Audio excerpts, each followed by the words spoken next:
Hey, good morning, folks. It is a Friday, and that means it's Kenny White here at Sports by the Book. Normally, Alex White and I are together at the South Point Studios, but on Friday, it's just me, Han Solo.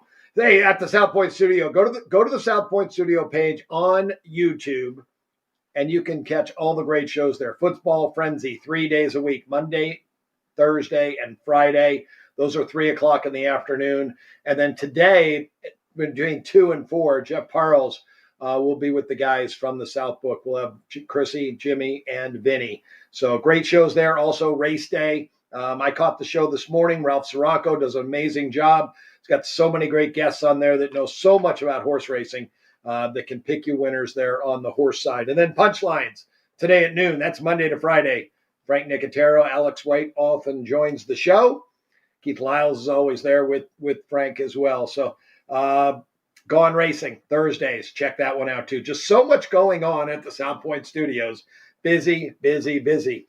How we like to structure it. What's going on today?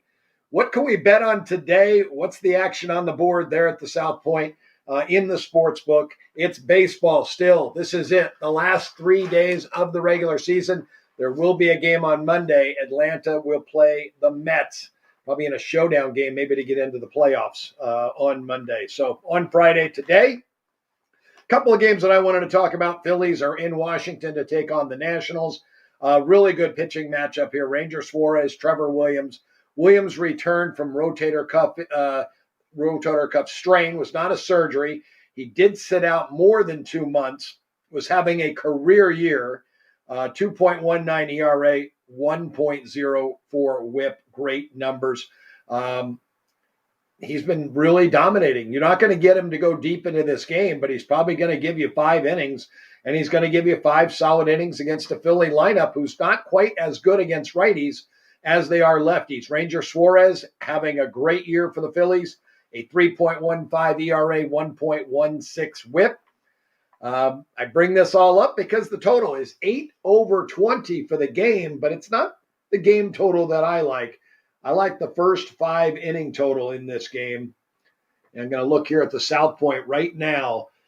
Chrissy and his staff, they opened this one 4.5 under 20. You can still go under 4.5 under minus $1.20. 2 solid pitchers. Washington's lineup is very weak versus left-handed pitching. And again, Trevor Williams was having a career year. Both these guys are pitching well. That's going to be an outstanding game. The Dodgers bring back Tony Gonsolin. He will start against the Rockies this afternoon. Not sure how much you're going to get from Gonsolin because he is coming off Tommy John surgery from last August. Think back to 2022. Tony Gonsolin was the best pitcher in Major League Baseball. 16-1. ERA in the low 2s, and he was just dominating. He was good and bad last year, very inconsistent, had a lot to do with the elbow, just did not have the command. He's had the surgery, had 3 minor league starts, very short stints, 12, 13, 14 hitters in the 40 to 50 pitch range. I don't expect him to go much deeper than 65, 70 pitches in this game tonight against the Rockies, but you'll get 5 solid innings probably out of Tony Gonsolin. His minor league stats were very, very solid. What was most impressive was his strikeout numbers. I think he had 16 strikeouts in like 8 2/3 or 9 innings, somewhere in that range. So he was very solid. His last outing was his best. So we'll look for him to get going. That's a big addition to the Dodgers for their playoff run. Yu Darvish pitching change for the Padres today, going up against the Diamondbacks. 6:40 p.m. Pacific time, first pitch there in Arizona. That is the roof will be closed. All 3 games. It's still warm in the West here. So love it when it's open because the ball carries and you can add a 1.5 to totals when it is open, but will be closed. My total's still 10 with the roof closed with these 2 pitchers pitching, Yu Darvish and Merrill Cohen. That's because we have 2 of the best offenses right now in Major League Baseball. The Padres offense has been on fire, and that's why they're at today in the playoffs. The Diamondbacks still fighting for their playoff lives. If the season ended today, they would be in the playoffs, but they've got some work to do with 3 games left here. So it's the Mets, it's the Diamondbacks and it's the Braves battling their way through this to see who gets the two final spots. The Padres have already clinched, as I mentioned, but the Mets, Diamondbacks, and Braves. Braves are one game out, so very important games for these teams. Diamondbacks must win. My adjusted price with you, Darvish, on the mound, I still made the Diamondbacks $1.45 favorite. You can lay $1.20. I like the Diamondbacks in this one, and I do like the game over the total with those offenses over the 8.5. I was hoping the roof would be open because then I would make it 11.5. It would be a very, very big difference from my numbers to the betting line, but we wouldn't be going over 8.5. Everyone would know that it's open. Believe me, bettors would have hit that already and would have been up to 9.5. Down the schedule, Detroit plays. I didn't give this to the crew, but Detroit's playing the White Sox. Garrett Crochet goes to the White Sox. He's been their best pitcher all year. We'll see if he can stop Detroit, but he's not going to go deep into games. He's on about a 55, 60 pitch count. So after the first 5 innings, you might want to look to back Detroit. They are the hottest team in baseball over the last 30 days, putting themselves in playoff contention. Tampa is at Boston tonight. This is a game I like over. Nick Pivetta has pitched well. He's got a lot of potential. Just means he hasn't really brought that potential to the forefront and been a dominating guy like I thought he would. He's very inconsistent. Big strikeout guy at home, but will give up runs. Taj Bradley also on the road has given up his fair share of runs. Taj Bradley, looking at his numbers, 6 innings, 5 hits, 2 runs. But his last 5 starts, more importantly, current form for Taj Bradley, 6 innings, 6 hits, 4 runs over that time. That's 4 earned runs over that time. So Taj Bradley has been giving up runs. The offense has still been putting runs on the board. Again, this total is 8 at the South Point. I made it 9.5. I like that game over the total. One very meaningless game tonight. Oakland and Seattle playing. Oakland played their last game yesterday in the Coliseum after 47 years there. No longer. They will play the next 3 years in Sacramento, and then they'll make their move to Las Vegas in a new beautiful stadium here. Seattle was eliminated yesterday. Kansas City and Detroit both had comeback wins. Seattle had to be watching those scores and thinking, we've got hope, we've got hope, we've got hope. And then all of a sudden, both teams come back to win their games yesterday, and that was it, eliminated from the season.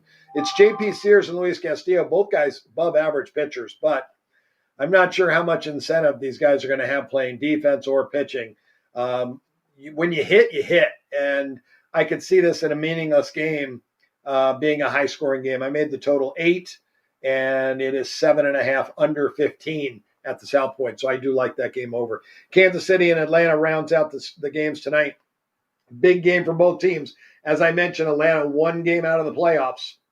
Kansas City and Detroit are right now tied for that final spot. They do have a 3-game lead over the Minnesota Twins with 3 to go. So a win will clinch for Kansas City. So they're playing. They're playing hard.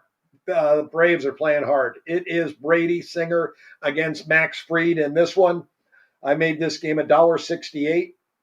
On the Atlanta side, total of 9. This game, Atlanta, 193, 7.5 under.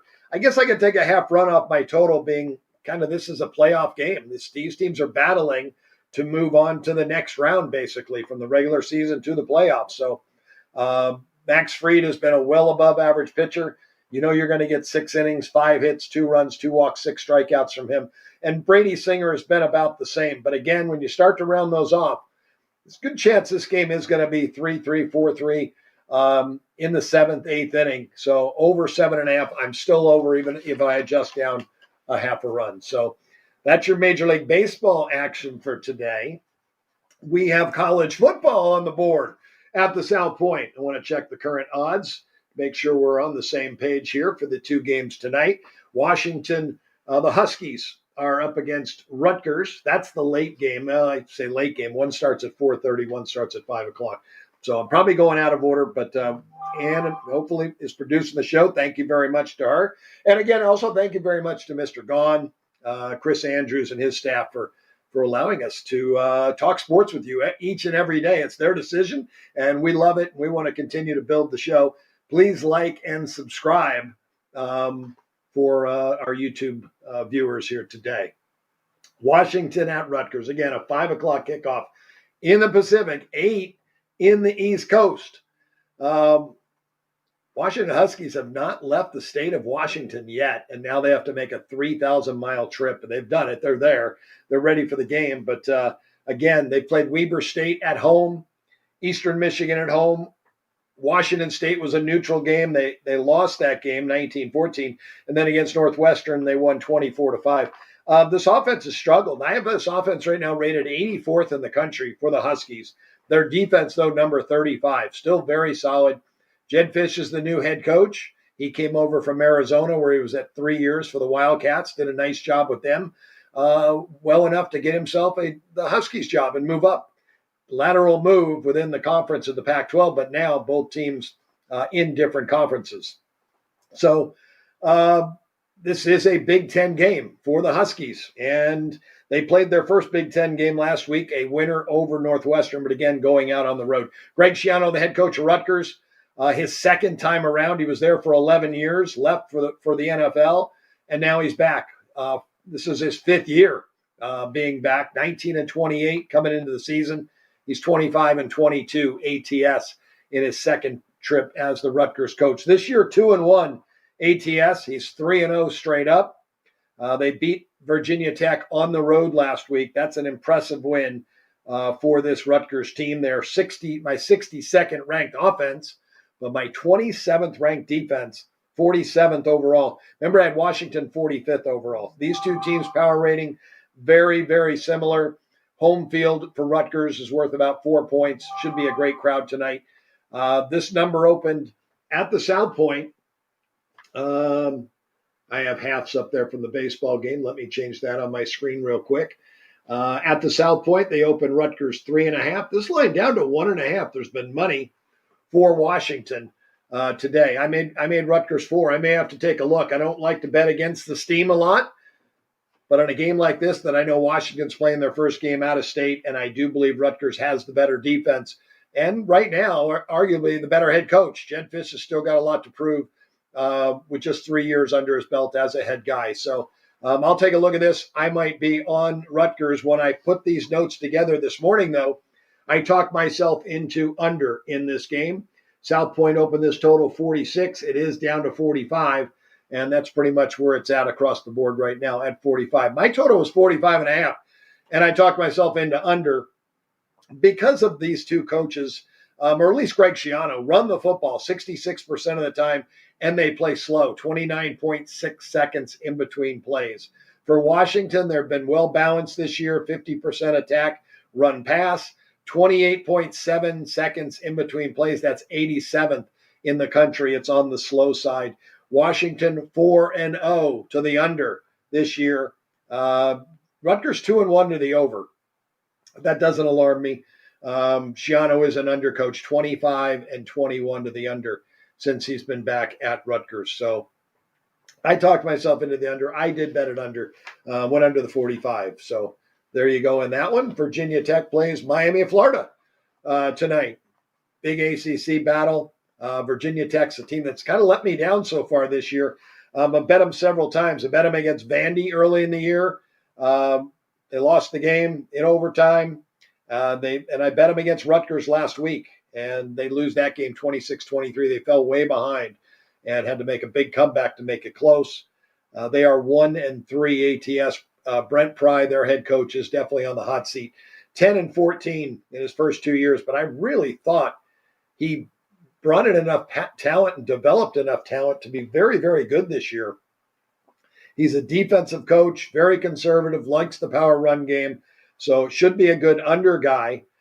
He is at home, but not on the road.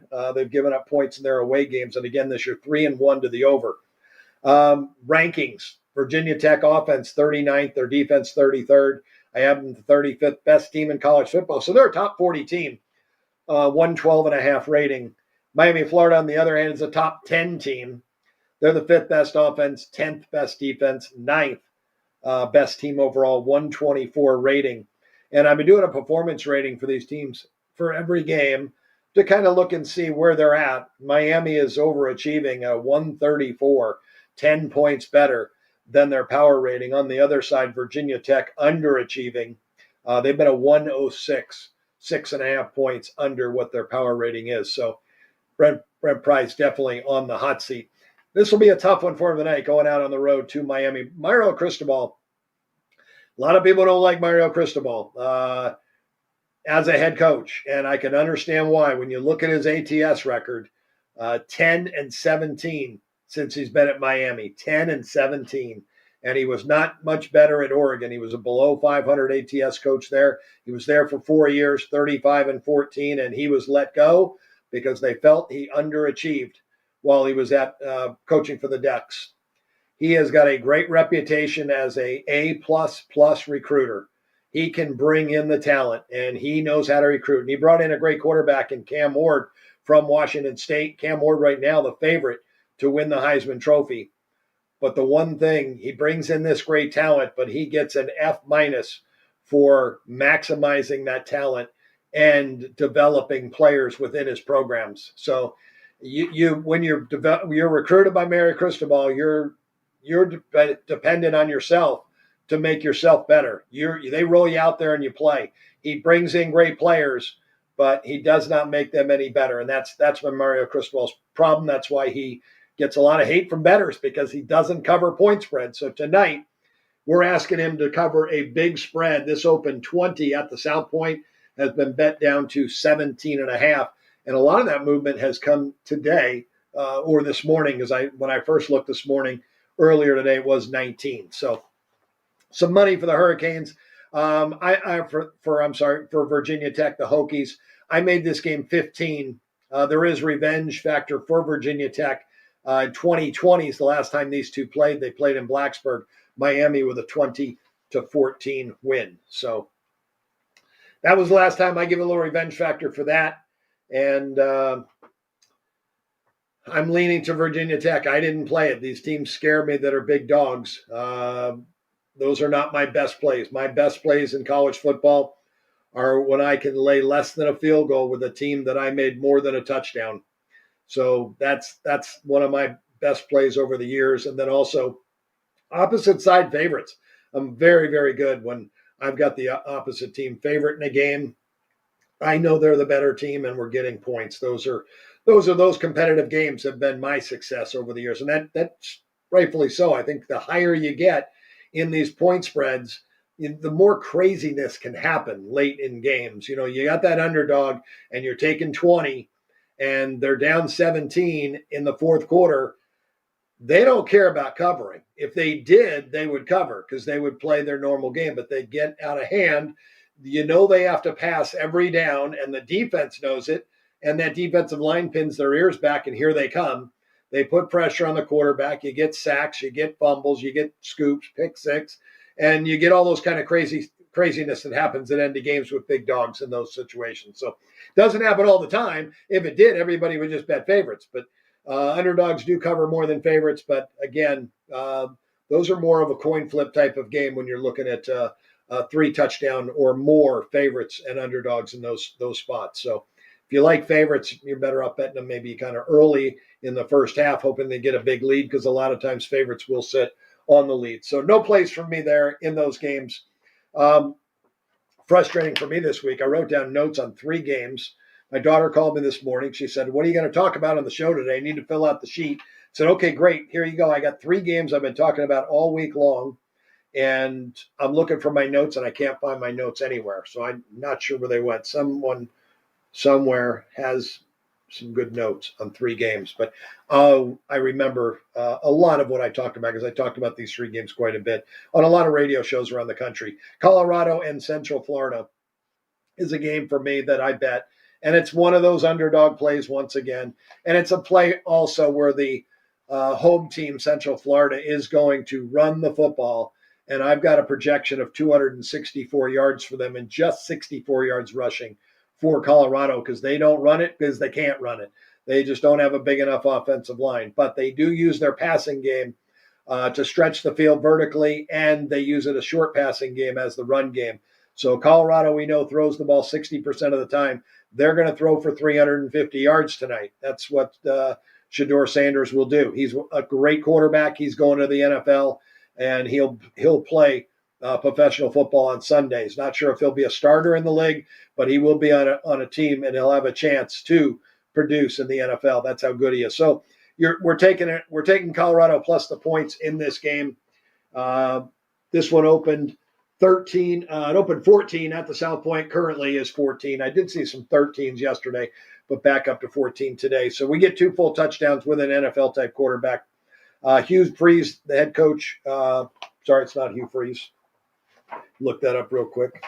I think it's in the Hugh Freeze kind of family. It's Gus Malzahn, guys that coached in the SEC. Malzahn was a Hall of Fame high school coach from the state of Arkansas, and he did it the right way. Most coaches that make the jump from high school to college fail. Jerry Faust, he comes to mind because he was the first one I knew of growing up, and he was Moeller High School in the state of Ohio, head football coach. He developed a dominating program there at Moeller, and he got the Notre Dame job. Unbelievable, and he failed miserably. Tony Sanchez from our area here developed Bishop Gorman High School into a powerhouse football program, and he got the UNLV job, and after 3 years, Tony was let go. So it's a tough transition. Tony Sanchez is now back as the head coach of New Mexico State, and I wish him all the best. And a lot of experience. He's learned from a lot of great college coaches now, so he's probably going to do a much better job in New Mexico State, and I guarantee you in a couple of years we'll see them as a winning program. Gus Malzahn, 6 years as an assistant at Arkansas, went to Arkansas State as a head coach, did a great job, gets the Auburn job. And at 8 years at Auburn, had a couple of very, very good football teams, but just didn't hit expectations of the Auburn program. They let him go, and now he's at Central Florida. And in 3 years at Central Florida, 24-16, he's put together a very good football team. Brought in KJ Jefferson as his quarterback, an Arkansas transfer. KJ is a great quarterback, dual threat, can put up points and a plenty. And this is a really good football team. I do have them as the better team. I only have Central Florida's home is worth 3 points. And you're going to have to check the weather there. I know that Hurricane Helene has gone through. It's into Georgia now, and it is a very massive storm covering a lot of territory in the United States, and it's got to move up through Tennessee and into the Midwest. So you need to check that storm for football games played this weekend. So Central Florida did get a lot of rain. That field right there, make sure I check correctly. I was thinking it was a grass field, and I don't have it on my notes, so I'm going to have to look that one up. Surprised I don't have it on my notes on my book. But that's in Orlando, and that is BC Mortgage Stadium. So check that out. So I like Colorado. I think that Shedeur Sanders' arm will keep his team in the game, even after the miraculous Hail Mary touchdown to tie Baylor and send the game to overtime and then win the game with a touchdown in overtime. I still like Colorado.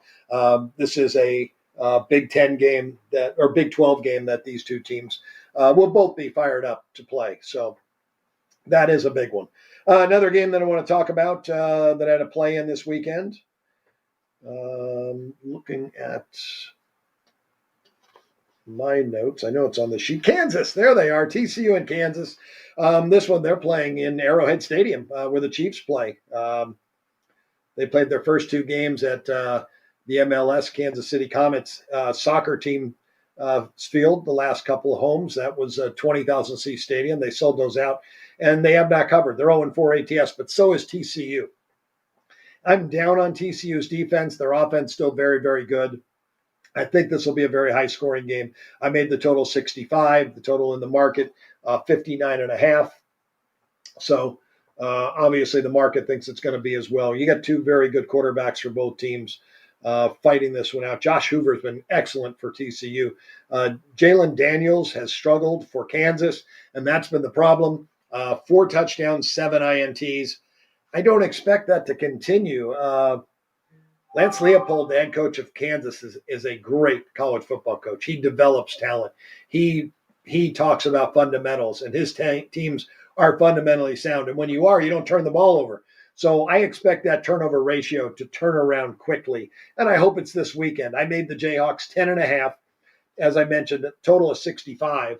In the market, South Point opened 1.5. This game is up to 2. 59.5 was bet down 0.5 point to 59. And in college football, another game, a Big Ten game. The Illini plays Penn State.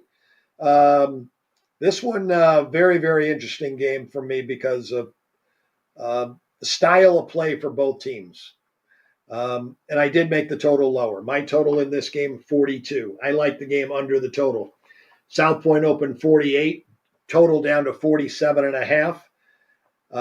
Illinois, Brett Bielema came from Wisconsin. And at Wisconsin, he ran those 2 tight end sets and ran behind that big offensive line with some really good running backs, shortened games, kept his defense fresh, and Wisconsin was great under Brett Bielema. He gets hired by Arkansas, gets a major contract. He brings that offense to the South, and it just wasn't what I think Arkansas fans had planned on. They had gone through a couple of coaches before that did play up-tempo, throw the ball all over the place football. I think they were looking for something in between, didn't get it, didn't get the results they wanted. Bielema was let go and hired by Illinois, and it was a great hire for the Illini. He has improved that program since he's been there. When you look back, this is a program that won less than 3 games 3 out of 4 years before he was there. 5 wins, 8 wins, and 5 wins last year. And he has a team that could be a top 25 team this year. Outstanding defensive play. Luke Altmaier, their quarterback, has been very, very good, and he is taking care of the football, and that's one of the major reasons why this team right now is 4-0, 3-0 ATS. Now, Altmaier, Illinois under Brett Bielema, has been a great under team, 24-12 under coming into this season. They're 3-1 under so far this year. Penn State runs the ball 66% of the time, and they play extremely methodical football, as does the Illini. That's smash mouth football, take your time, get back up to the line of scrimmage, and run it again. And they put their quarterback in great position, and that's why Altmaier has done well. This point spread extremely high. I made it 22.5 because of Penn State and how good they are. I have the Illini's defense a top 40 defense, but I have the Penn State defense a top 5 defense. This is a great defense. So you got a great defense and a coach that's going to run the ball 66% of the time. Run that clock when we got it under. So under 47.5 there in Illinois and Penn State. NFL, one game I circled that really it didn't match my number as a bet this weekend, but kind of a hunch for me. San Francisco's playing New England this weekend in San Francisco, and this is the first double-digit favorite in 2024 in the NFL. We have not had one yet. We've had 3. The biggest favorite of the first 3 weeks individually, Cincinnati in week 1 was 8.5. The biggest favorite in week 2 was 7.5, and then Cincinnati again in week 3, 8.5, have lost. And now we have a 10.5 point favorite. There is a ton of parity in the NFL. There always has been. There always will be because these teams are loaded with players. The difference is the coaching staff and the quarterback and the turnovers. Take care of the football. As I mentioned, when you go back and look at what the NFL, in the NFL games last year, if you win the turnover battle by 1 or more, you cover the point spread 74% of the time. And this year, after the first 2 weeks of the season, the teams that won the turnover battle, actually 3 weeks. I did the 3-week survey. 20-4 ATS, 20-4. There you got the numbers up on the screen. I'm going to pull up South Point. I wanted to see what they opened it. I think probably in the same range. 11 at the South Point. Bet down to 10. We've had the injuries for San Francisco, and I want to make sure even Javon Hargrove on the defensive line is on the injured list now. Deebo Samuel is doubtful. McCaffrey is on the injured list. He's not playing. George Kittle is questionable, upgraded to questionable. So I believe we'll get him back in this game. But what I've seen out of San Francisco, and I love the 49ers team, as I mentioned several times, I've rated this team the highest I've ever rated any NFL team before the season started. They have all-stars everywhere, but they've got some injuries now.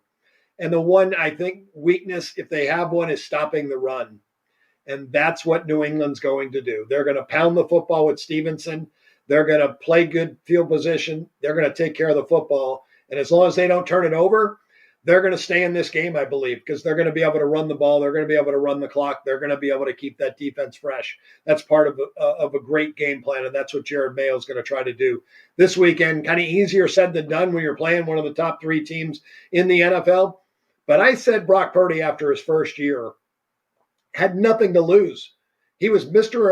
Irrelevant. He makes the team, and he gets thrown into action as the third-string quarterback, and all he does is win and leads his team to the playoffs. I think they went to the conference championship game before he finally lost. And then he leads his team to a Super Bowl. Unbelievable. This guy and what he's done and early in his career, very experienced coming out of Iowa State, but no one expected these type of numbers from him. I thought he would fail a little bit last year because he had something to lose, his starting job. To me, watching him play the last couple of weeks, he's feeling some pressure, I think. It still looks like he's having fun, but at the end of games, it looks like he's feeling a little bit of the pressure. So if he continues to happen, I think this could be a close game. I'm going with the trend, and I'm taking the Patriots plus the 10.5. I took 10.5. There's 10s out there, and you'll probably be able to find on game day, especially when they announce George Kittle is probable. You'll definitely find 10.5s on game day. So that's a game I would wait. It is a 1 o'clock kickoff as well. There'll be a lot of late money on San Francisco. I think if you were down at the South Point and got a ticket count, that ticket count is probably going to be 95 tickets on the 49ers and 5 tickets on the Patriots. That'll be the biggest, most lopsided game of the weekend for the sports book. They'll need the Patriots in that game. So I'll be on the same side as the book there. Appreciate you watching today. Please like and subscribe. Having so much fun talking sports betting with you, and that's what we're all about here. Sports by the book. Monday, Tuesday, Wednesday, 9 a.m. Alex Wright and myself we'll lead you into the day, talk about today's action, and then leading up to the week, Thursday football, Friday football, Saturday and Sunday. You can catch Alex and Jeff Parles tomorrow morning at 8 a.m., Sports by the Book, and then 9 a.m. on Sunday. They'll take you in there. And don't forget, Football Frenzy today. I need to make sure I got the right time. I know it's Jeff Parles, Chris Andrews, Jimmy Vaccaro, and Vinny Magliulo. 2 o'clock today, 2 to 4, a 2-hour show. Football Frenzy, Sports by the Book. I want you guys to have a great Friday. Thanks a lot. I will see you next week here at the South Point Studios. Have a great Friday, folks.